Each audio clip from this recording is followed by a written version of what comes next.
কিন্তু পূজা মণ্ডপে গিয়ে বলছে আল্লাহর শুকরিয়া আদায় করছি যে আমরা সবাই মিলে পূজা উদযাপন করতে পারছি। বলছে আলহামদুলিল্লাহ।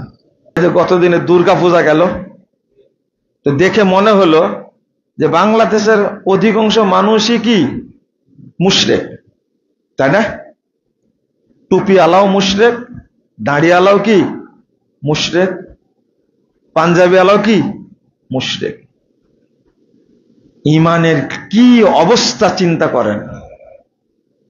আল্লাহ শব্দটা, নামটা আপনার জন্য উচ্চারণ করা হারাম যদি আপনার ভিতরে শিরকি কর্মকাণ্ড থাকে। আল্লাহ এত মর্যাদাবান, আল্লাহর নামটা।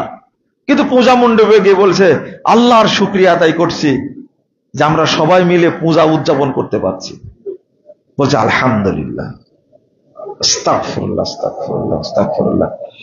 আমরা ইমানের উপরে আলোচনা করলে আপনাদের সহ্য হয় না।